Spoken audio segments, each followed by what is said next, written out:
Hello fun people, I'm Isaac Carlson, and today I want to break down the wild theory that Scar ate Mufasa.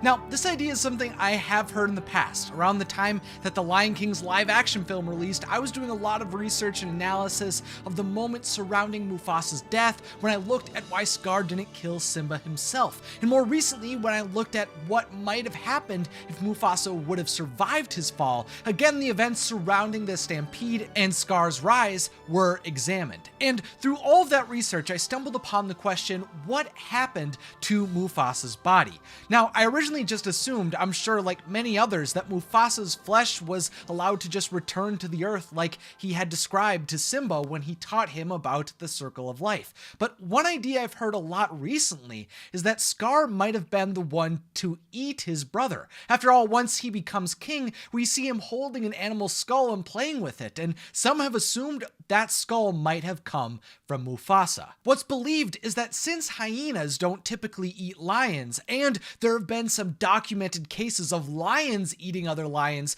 people have begun to think that as a final show of dominance and might, Scar feasted on his brother and kept his bones as a way to finally have some type of final victory over the former king. Now, when I see viral theories like this one, I have to be honest, there's times where I kind of feel insecure about how creative I'm being with my own content and theory videos. It makes me question what I'm doing at times. Where are all of my ideas? But in a similar way to other famous theories I've looked at recently, once I think about them a bit longer, I don't often agree with a lot of the concepts that are brought up. Every theory doesn't necessarily need to be canon-proof or a stroke of pure Shakespearean poetry, and oftentimes the most fun ideas are some of the most outlandish and insane and crazy, but when a theory starts to unravel, I have to see how far the rabbit hole goes.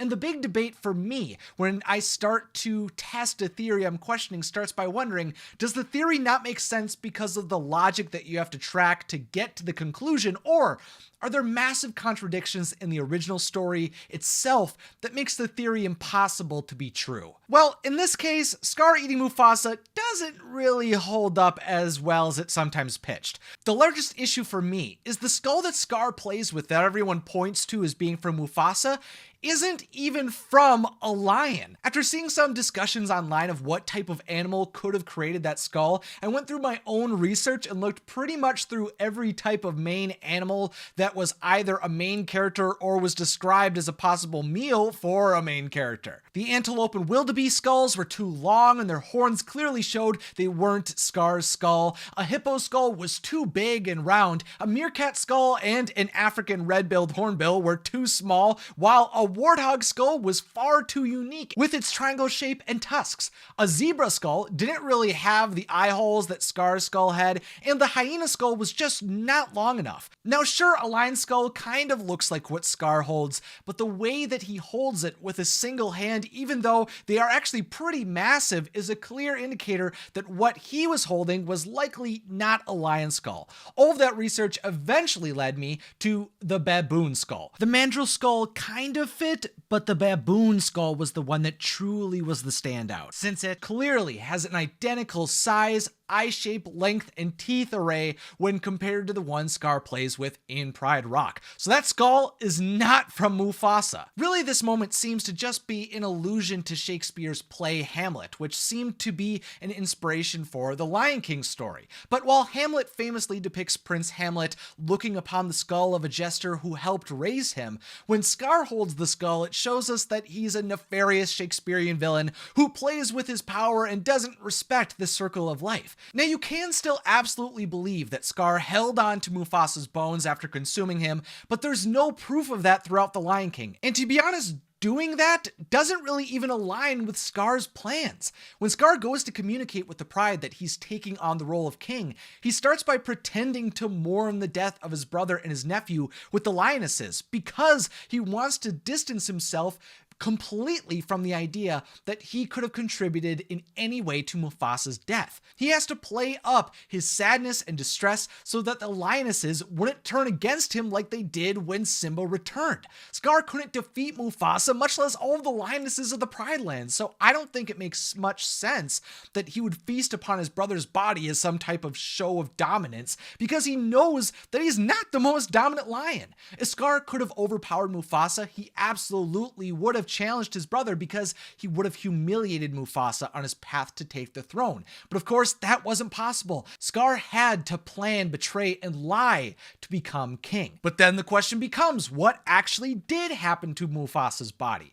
Well, what I think is more likely is that in the gorge, the hyenas fed on Mufasa because while hyenas don't often hunt lions, we are shown throughout The Lion King that they will go after a lion when they have an opportunity. When a lion is weak and separated from the pride, the hyenas always attack, and to ignore this completely ignores many moments throughout the film. Banzai, Shenzi, and Ed chase down and try to eat Simba and Nala in the elephant graveyard. The trio goes after Simba in the gorge, and when Scar turns against the hyenas, they rip him apart. So I think it's very possible that after Simba fled the Pride Lands, Scar's hyena army got rid of Mufasa, and by extension, any evidence of Scar's involvement with his death, like the claw marks on Mufasa's paws, which formed when Scar latched onto his brother only to drop him into the stampede.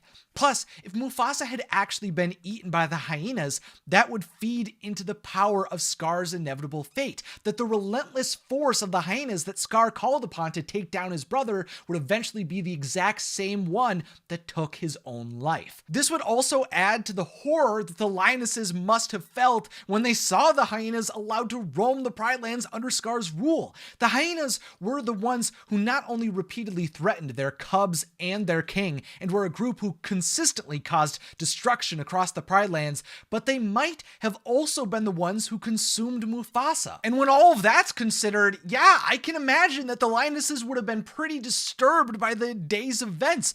That must have been just horrifying to experience. I don't necessarily think the hyenas should have just been banished to starve under Mufasa, but at the same time, I don't agree with how Scar welcomed, honored, and praised the very animals who actively went against the best interest of the circle of life. We know, especially from the Lion Guard, that not every hyena is just a dangerous and ever-consuming soldier. I mean, come on. Sisi ni Sao means we're the same. At the end of the day, lions and hyenas have more in common than they have differences. But the way that Scar went about supporting the hyenas had practically nothing to do about creating prosperity and equality, and everything to do about seizing power and control. All of that to say, I don't think Scar ate Mufasa, because to me, one of the most fundamental truths about Scar's rise is that he deliberately manipulated and preserved his reputation within his home after his brother's death just long enough so that he could enact his own laws, expectations, and demands. Scar used all of the good faith he had with the lionesses